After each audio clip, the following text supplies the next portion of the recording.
for taking out that time to give ears and give eyes to this particular platform, talking about Eagles 102.3 FM and trusting us for your thoughts, and for as well as a radio experience that you can count on, whether on radio or via the national television that we are hosting across social media platforms, talking about Facebook, Instagram, X, TikTok, and what else again? Yeah, okay. Facebook, Instagram, X, TikTok, and as well the YouTube channel, where you can subscribe as well. Drop your comments, give us a like and following with the Facebook page wall, and then give us a following on Twitter and as well as Instagram and TikTok. As you do so too, I always implore that you give your 2 cents. Let us know that you came. And how do you do that? You give us a like, you give us a following, give us a comment, you give us a share, or you engage with us. That's how, to do that. But then, that being said, my name is Udwak Daniel, and yes, we're talking politics and current affairs, as that's what we know how to do. Today being the 15th day in the month of August of 2024. A lot is going on, and a lot should be talked about. Now, I'm talking about the fact that we were looking at a topical issue that borders around Nigeria's judiciary, public service reforms, era of transparency and accountability, right? And what does this topic really talk about, basically?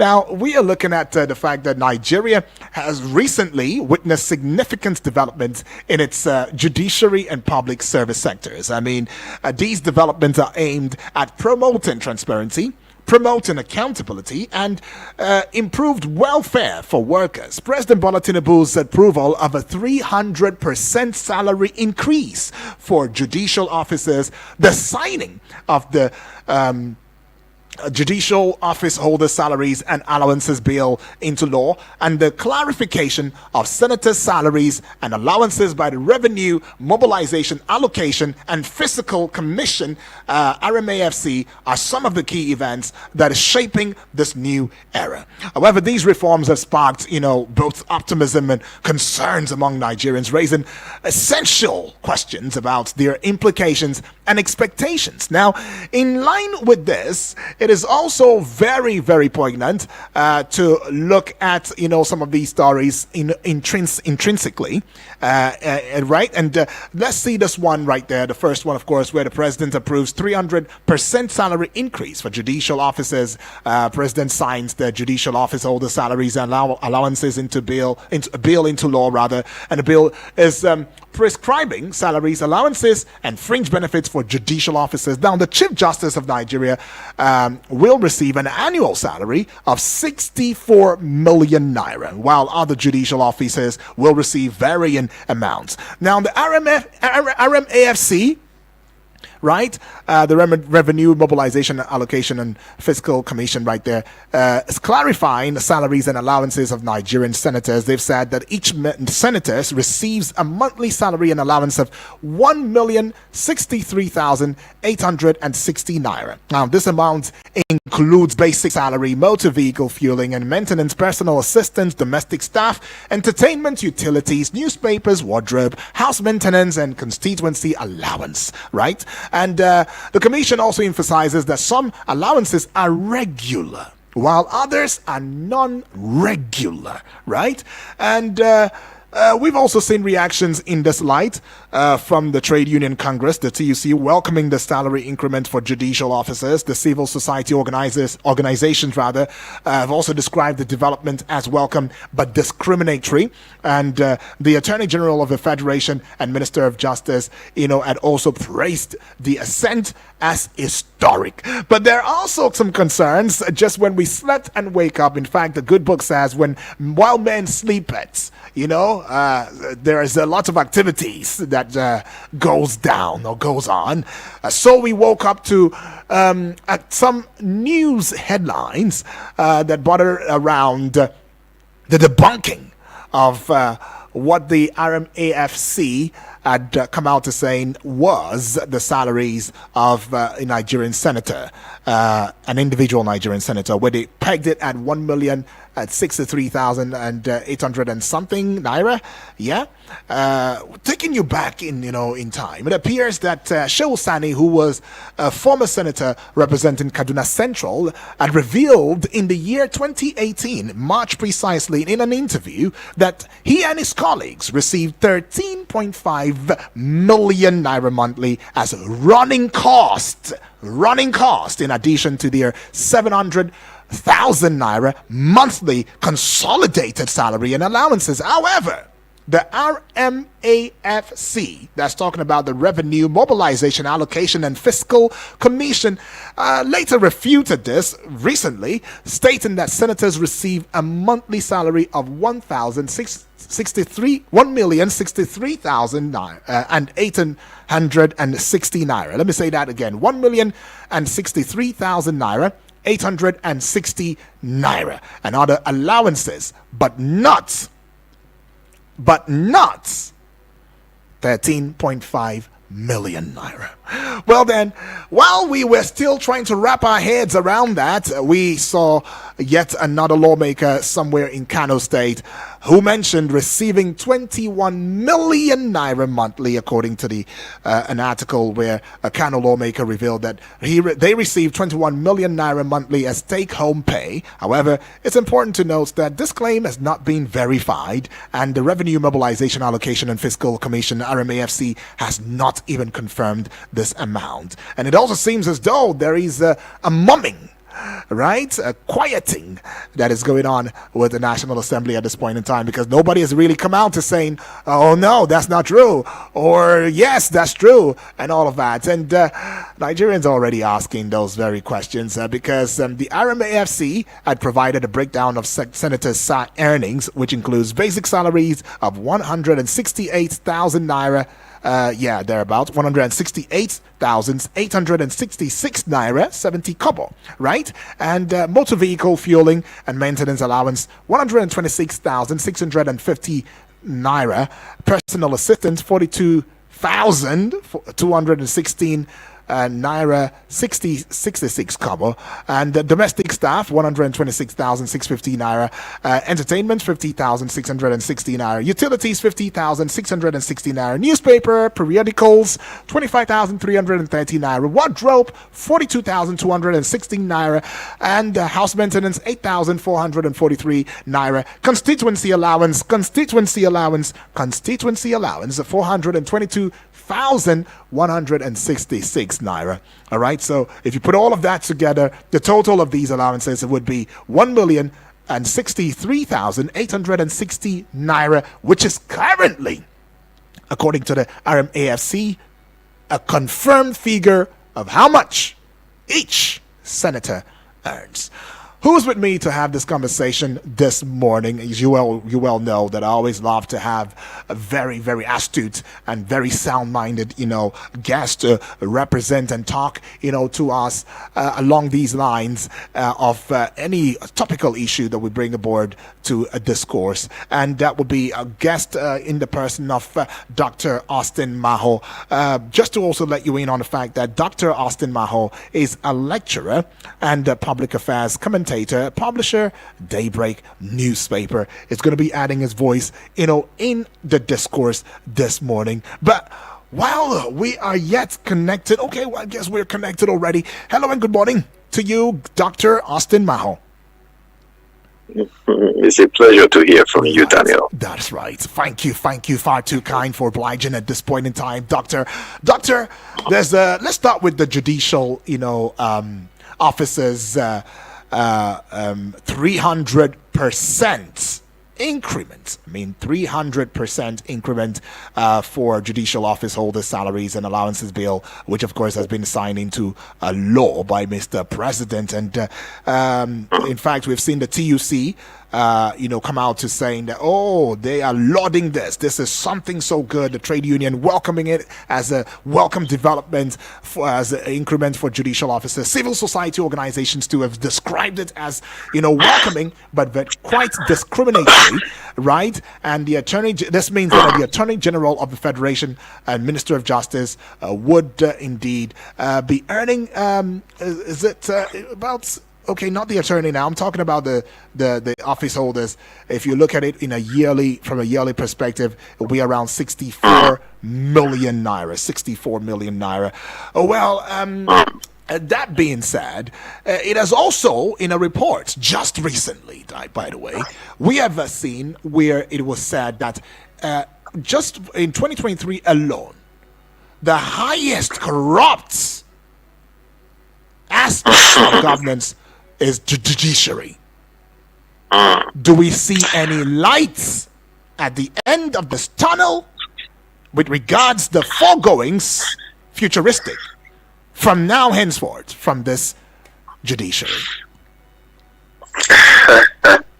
Now, it's good that you juxtapose the two scenarios. Right. Report by the NBS itself, a federal government agency. We can't dispute it. They have the data because NBS works with data, and based on data at their disposal, there are certain organizations that have scaled up in the corruption index in the country, and surprisingly, the judiciary popped up. Even beating the Nigerian police, which has consistently been at the peak of corruption in Nigeria, displaced the Nigerian police force to become the most corrupt, organ of government in the country. Is quite worrisome. So to answer your question, with the new development, the federal government, raising their salaries, increasing their salaries by as much as 300%, do we expect that now that they are any better pay, it will equally use, corruption perception, corruption in the judiciary? To me, the answer is no. It's certainly no. If the issue of corruption has to do with the individual, it has to do with us as a country. The culture of corruption is embedded in Nigeria.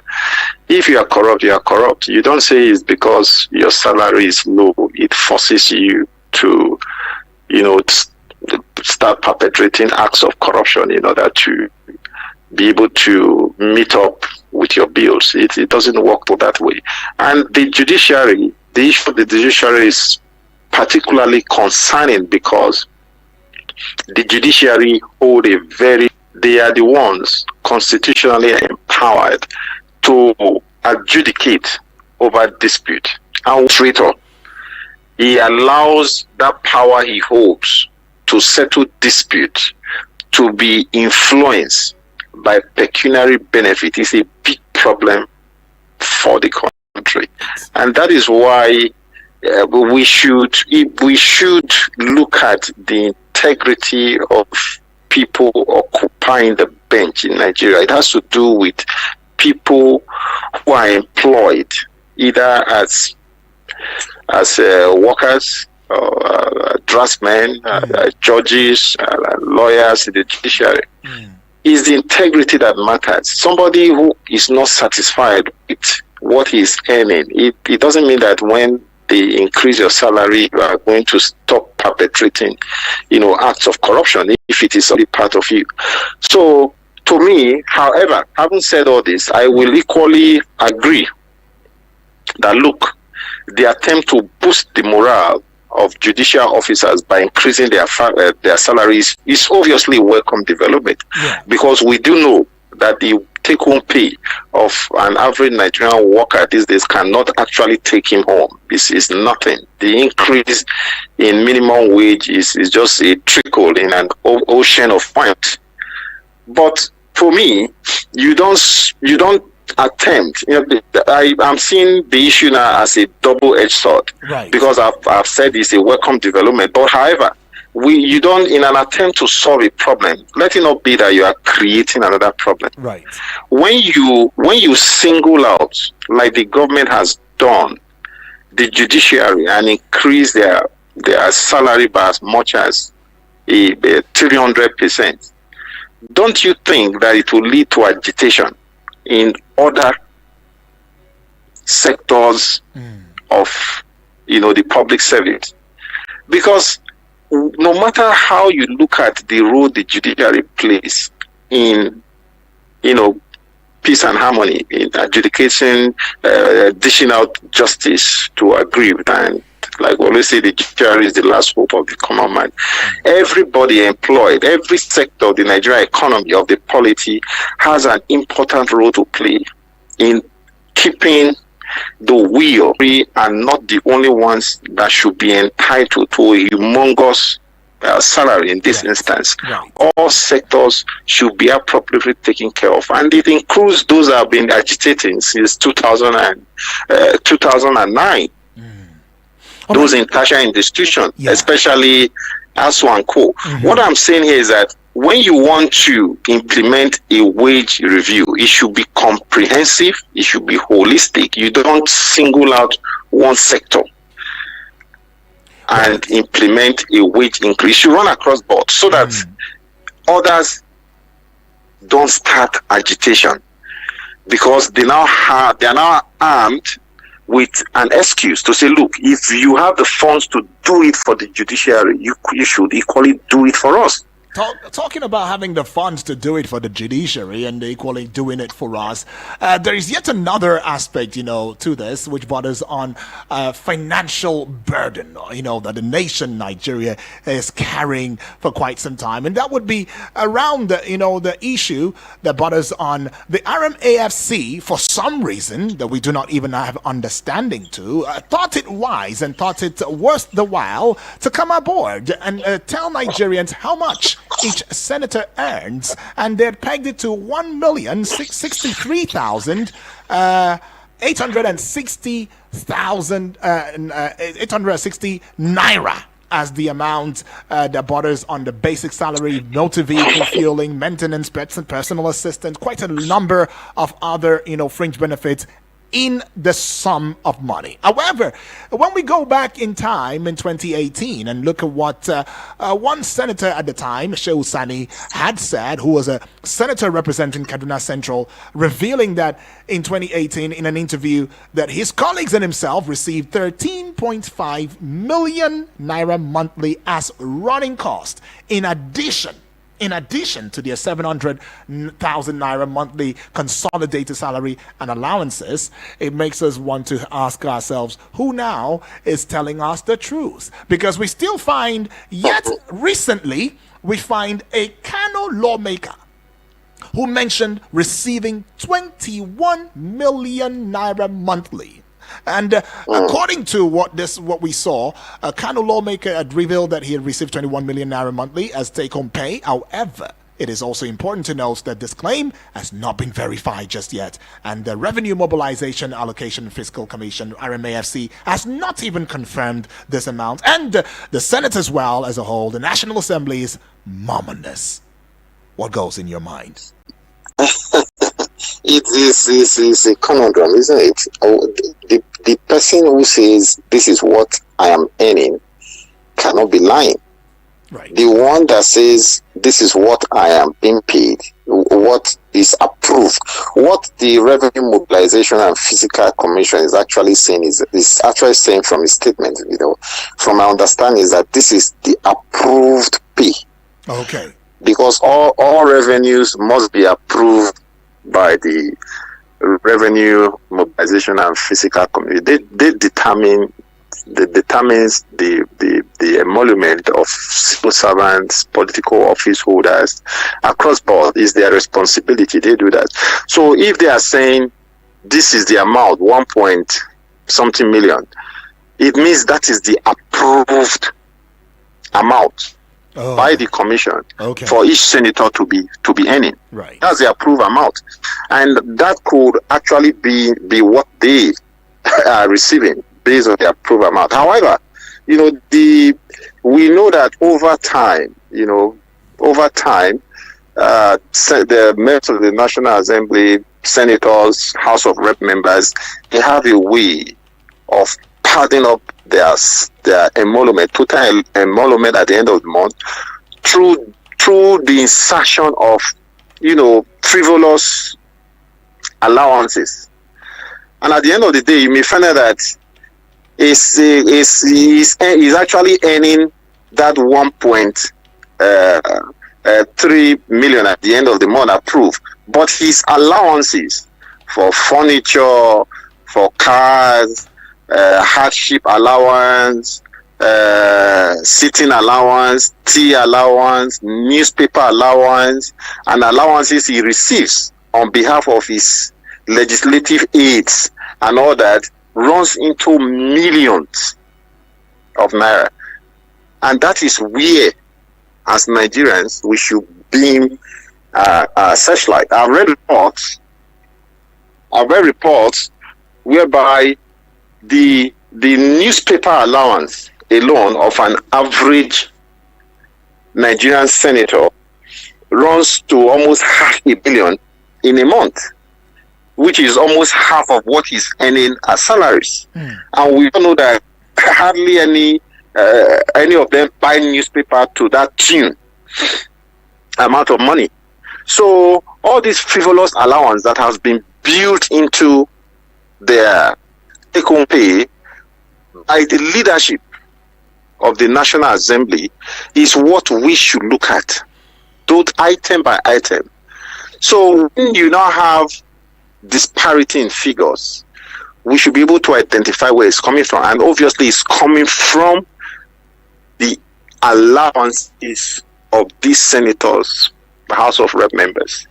That's where the padding take place, that you now hear figures like Shehu said, and from what he's saying his total take home pay runs to about, when he was there, I think that was the 8th assembly. Yeah. His total take home pay was about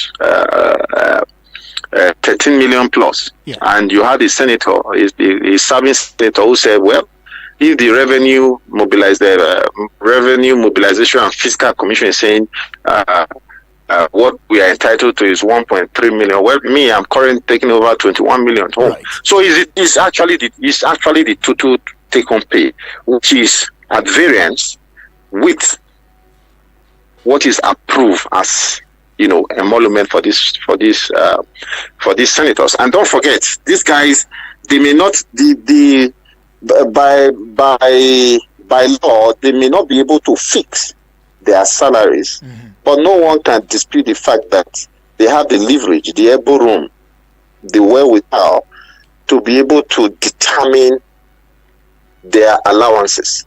And some of these allowances, like I tried to mention, they are frivolous. They are just a way of, padding the total take-home pay of the legislator, like the one I spoke about, hardship allowance. What's the hardship? So are they saying that by sitting in the National Assembly, they face more hardship than an average civil servant who is not entitled to such allowances? So when we begin to examine item by item what each legislature is earning as allowance, we'll now find out, you may say, where the devil is in the detail. But when you also look at the fact that, hey, in a country where just recently the minimum wage has been raised to 70,000 naira as against what the NLC and the TUC, organized labor combined together, had proposed for a 250,000 naira, Nigerians might be asking the question of, hey, is this not burdensome enough, the kinds of emoluments and monies that are being earned by those and high-ranking officials, as public service officials and all of that, when you now look at it and compare it to that of the average worker, is this to mean that it is not any burdensome when you accumulate all of these monies together that they earn on the Nigerian government, especially the economy? Does it also mean that we would not have had the means to pay the minimum wage of 250,000 naira proposed by the NLC TUC at the point in time? And then it brings a question of are we sensitive now to the plight of Nigerians, especially in a time where we are having high cost of price of food commodity right there. We are seeing inflation soaring up, food inflation too soaring high, and it's seeming as though insecurity now is all becoming the order of the day, and we are now seeing to the point that we're seeing military Military now have said, the DHQ have said, well, we'll become guards to farmers. We'll try as much as we can to, go out there, stay with them in the farms and all of that. And I don't know, when you put all of this together, I mean, I try to want to understand, as much as I'm sure Nigerians too are trying to understand, if indeed we are serious about cutting the cost of governance in this country, thereby removing the weight that the government is carrying on its shoulders. That is, you just used the word. In all of this, what many Nigerians are angry over, it's not as if an average Nigerian is not willing to bear the burden and make the necessary sacrifice for the country to advance. The question people have always asked is, in these sacrifices that Nigerians are asked to make, where is the legislature? Where is the executive? Where is the judiciary? You cannot be telling your citizens to make sacrifice, whereas you are not willing to make sacrifice. The citizens cannot be tightening their belt, but when they look up at those in the executive, those in the judiciary, those in the legislature, you will see that they are loosening up their belt. What should come out as revenue and be equally distributed, you find out that you are padding it to one set of elite who are not satisfied, but they'll go on consuming the trickle that is coming into the country as revenue. That's the anger of most Nigerians that led to last weekend bad governance protest. That's the issue, the denominator of the end bad governance protest, because we can all see. Look at what you've mentioned. The judiciary have already taken 300%. They've upscaled their salary. The legislature, we can, from our discussion now, we can see what they are taking home at the end of the day. Although we can break it down to know that, look, what they are taking home is a far cry from what's approved as salaries for them. And of course, we know what is happening in the executive. Where is the conscience of the leadership to ensure that the little revenue is evenly distributed in such a way that when the average citizens, when the government tells the average citizen, look, the funds are not there, we really can see that the funds are not there. We really can see that government is playing its part, in this belt tightening measure so that we can prop up our economy. The anger is because one side is doing all the belt tightening and the other side can't be bothered. Is only making promises, telling us that things will get better. Whereas when we look down the road, we don't see things getting better. This is not the way to go. And when we look at it and express anger, it is because the person at the helm of affair is not doing what he ought to do to create a level playing ground that benefits all Nigerians. He is the root of the rage of the Gen Z, of the millennia, of all Nigerians, Nigerian workers. And that is why earlier I said, look, you cannot look at one sector of government, the judiciary, and upscale their salary, increase their salaries by as much as 300%.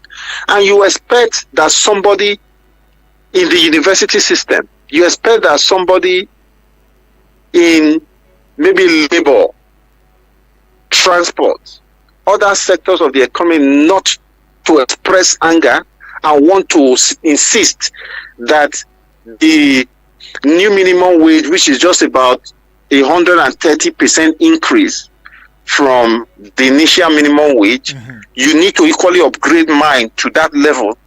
So we find out that government should not apply divide and rule, in governance.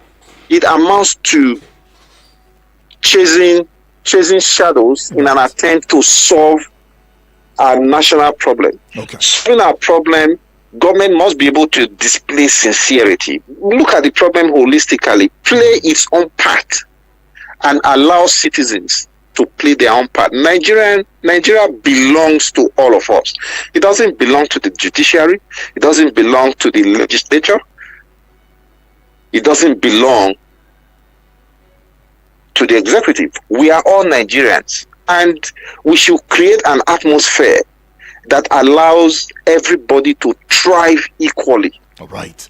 Create an atmosphere that allows everyone an atmosphere, yes, to thrive equally in a transparent and open, fair, equitatious, with justice. Okay. But what we are seeing now, there's no justice.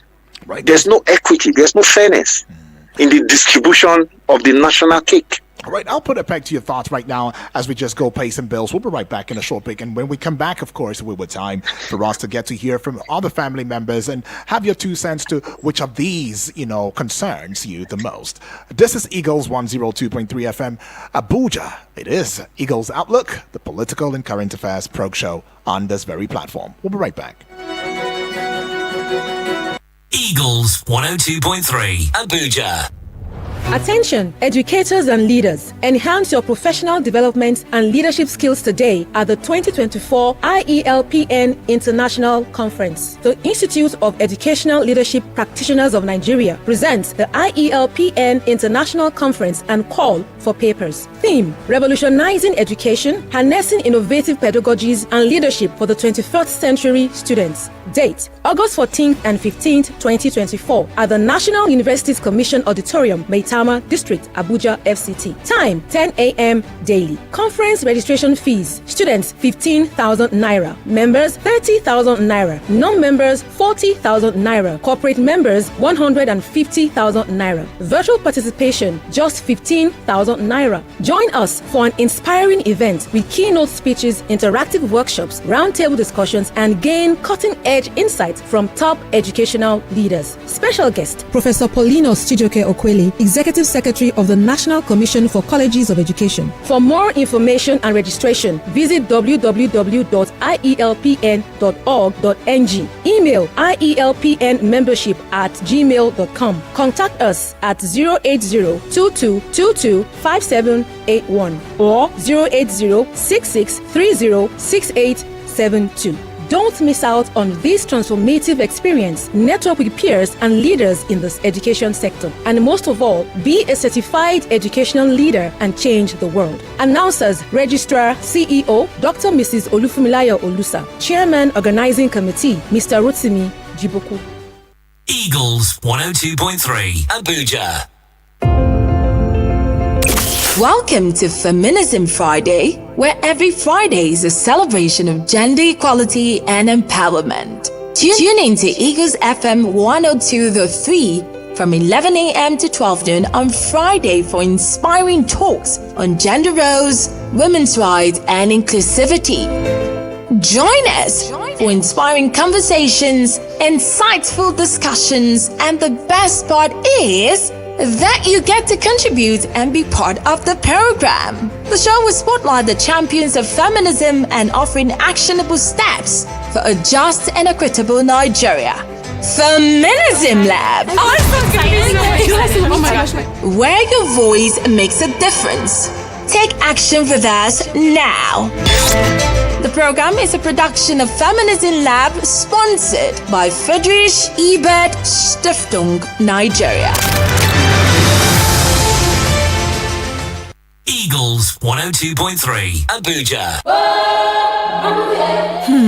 My people, the thing where they happen for my area, Do you think I will now find out that you have contract to bring fresh girls? I brought you from the gutters. Who gave you all the connects? MDG who? Without me. you would have been nobody. But Join Media Coalition and Awareness to Halt Human Trafficking, MICAT, on I Wish I Knew radio drama every Saturday at 10 a.m. Let us join hands and kick human trafficking out of our communities. I Wish I Knew radio drama, brought to you by MICAT in partnership with the National Agency for Prohibition of Trafficking in Persons, NAPTIP, and funded by the Embassy of Denmark in Nigeria. Sorry for the inconvenience. I suppose it was inevitable. Eagles 102.3.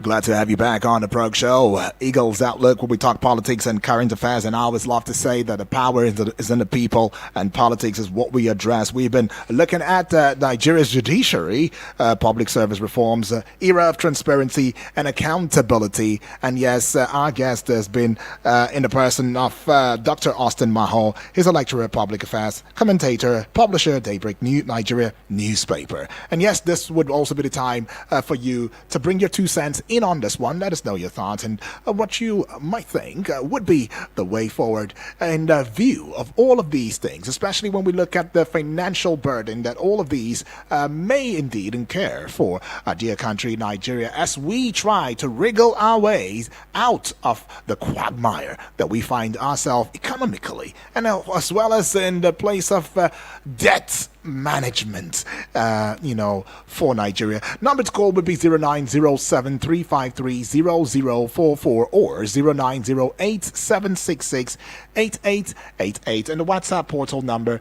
would be 0909-705-4450. Taking this call. Hello and good morning to you. Good morning, my dear brother. Yes, good morning to you. Alamin from Central. Alamin, welcome aboard. Yes, I greet our guest, and I want to respectfully disagree with our guest's opinion on the increment of the judicial official salary. I think we should be circumspect, when we are reviewing such policies. I stand to be corrected, Uduak. We have all been saying and criticizing and condemning the judiciary, the judges of corruption. That the judiciary has become the highest bidder, the judgment and all of that. So how can we now in the same breath, be talking about the judges that is deciding the fate of our country, the economic, political decisions. When you go, you take a case of, for example, 50 billion naira before a judge that is earning 2 million naira a month. And then you can easily, it's an issue of, this is no brainer. And then you're expecting him that somebody collecting 2 million, you're giving him a case of 50 billion and he's being offered, 150 million to give a biased judgment. Definitely, it's going to. And let me remind our guests again that the increment is not written for the judges, of the senior officials of the judiciary. The same way the health workers risk allowance was increased by 150% sometimes ago, and there was no eyebrow that was raised. Let us not forget that the judicial officers are also Nigerians. They have family, extended and immediate family, who are also Nigerians. They are not aliens. So if we are advocating for a better living condition and welfare for Nigerian workers, and we have a government that is taking the bull by the horn and saying in order to reduce corruption in the judiciary, we should be paying the judicial officers, the judges, a living wage that would be enough for them to shun all levels of corruption. I'm surprised that we are condemning it and we are saying no, it shouldn't be so. Nigeria belongs to all of us, but we cannot fix the problem at once. It has to be one step at a time. Right. And I think it's giving the judges good salaries, that will now make them accountable. Anyone that is now being caught, collecting bribes after this salary increment will now be dealt with. All right, Alamin. Yeah. Thank you so much. Thank you, Alamin. For want of time, let's get on to having space for other family members. But Alamin, Dr. Austin Maho, Alamin had raised some serious, points right there. I love his passion and right. The way he expressed himself. But however, he seems to have gotten our intervention wrong.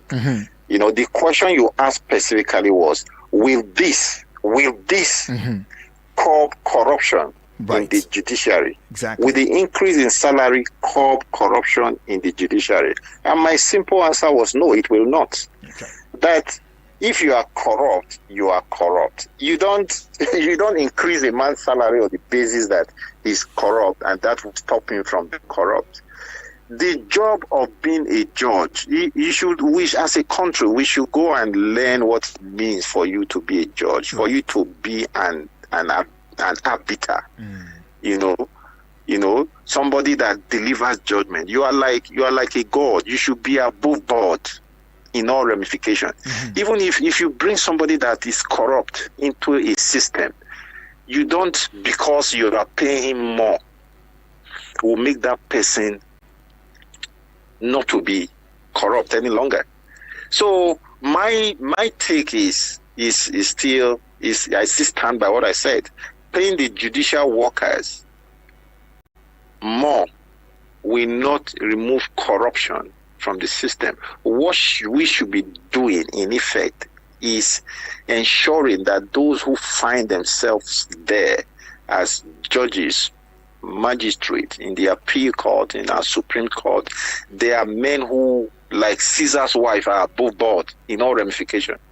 Even if they are being paid pittance, it doesn't mean that they now throw their integrity to the wind. And like he said, when you now bring a case of 50 billion before him and ask him to adjudicate over it, that becomes ground for him to say, that will now become the ground for him to look at what he's earning and now say, I have this 50 billion before me, then I can be compromised on the basis of that.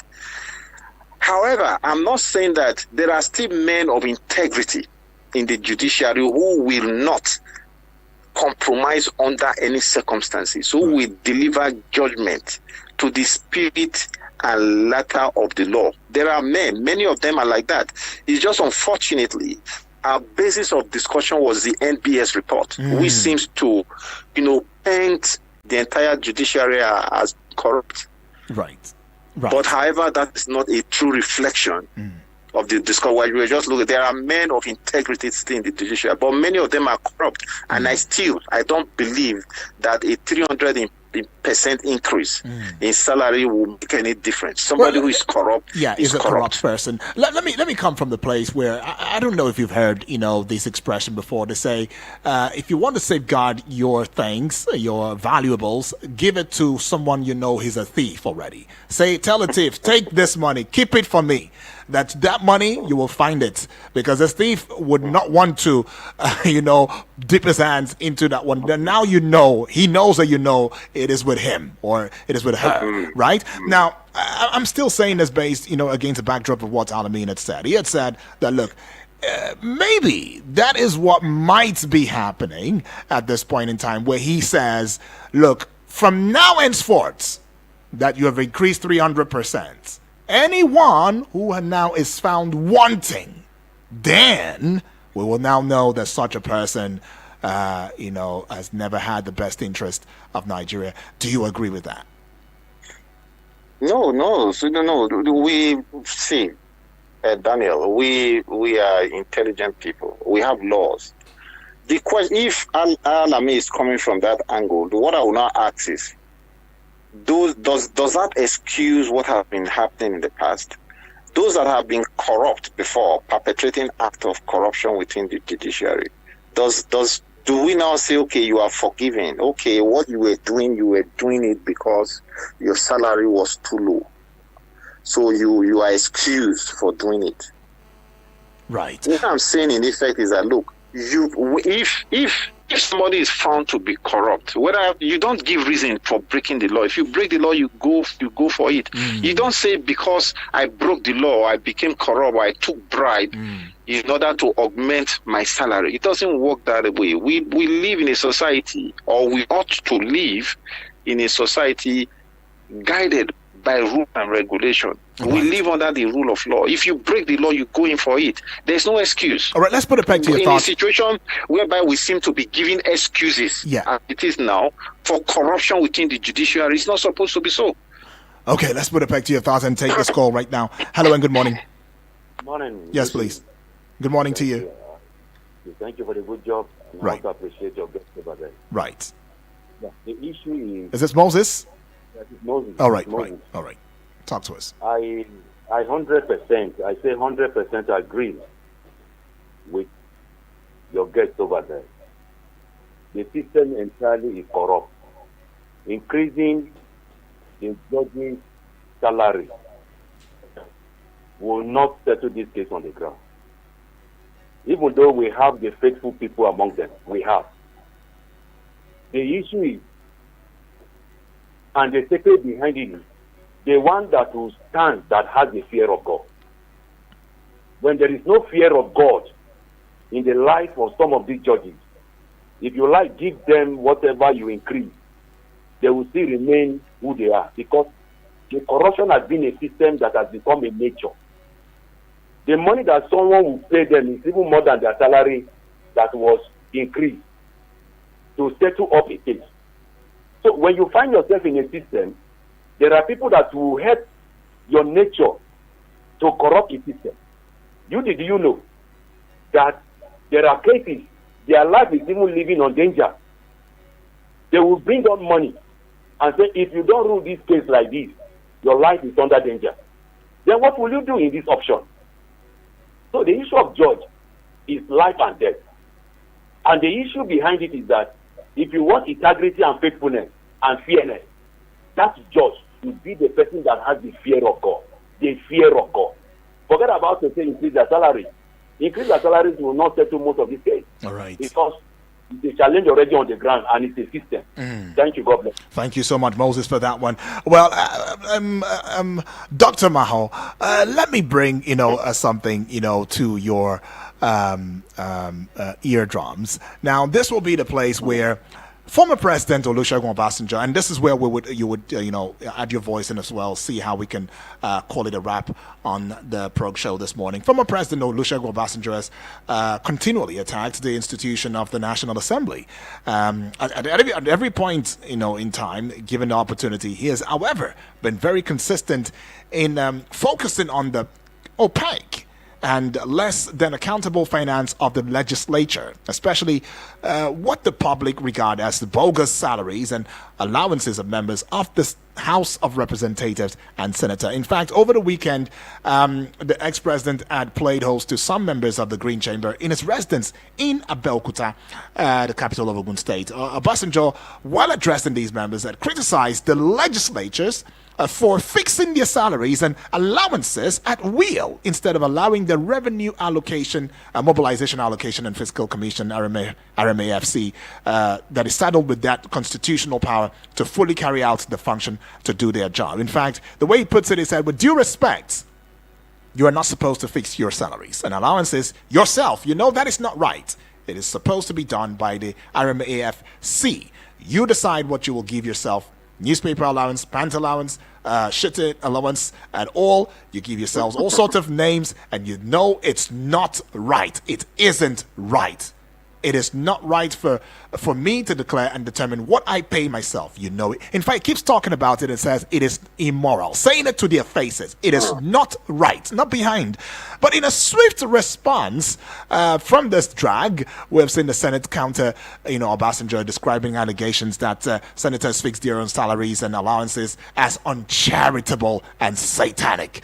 Well, this disclaimer was actually made by Senator Yemi Adara Modu of APC Ekiti South, where he gave a press statement describing the allegations as an attempt to crucify the legislature by the centuries of political hypocrisy.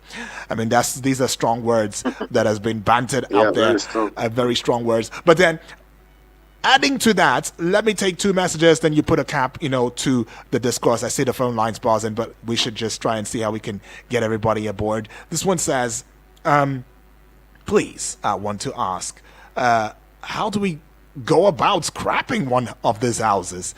It's obvious their functions as lawmakers is duplicative in nature and overburdening the nation. Can the executive scrap anything of this house? Abbas is reporting from Duce. Well, it's Abbas. I wouldn't think that would be a question to ask. I mean, at this point in time, these three are three arms of government, and they need each other. They're supposed to walk, hand in hand, side by side, juxtaposing each other, and looking above each other's shoulders, just to ensure that there's equity, fairness, and justice. And that's what the guest has been trying to say ever since, right? And away from that, let's get on to this one. Good morning, he says. James from Suleja says, it is embarrassing when we have people come to defend some of these things. The guest is right in calling for a salary increase across board. Have we seen any increases for Nigerian civil servants who we claim are corrupt? How many salary increases have we seen for the police who have resorted to taking bribes and botching criminal cases? We all heard how much legislators are taking home. Has it made them less corrupt? There should be consequences for bad behavior, and corruption doesn't stop thriving because people earn more. Corruption has become institutionalized, and if we do not sanitize the institutions, no salary increase will stop corruption. This is a classical case of those who pay the piper dictating the tune. Now we know why the tune of the judiciary keeps changing with your conflicting judgments. All right, to you, Dr. Maho, as you put a cap to it.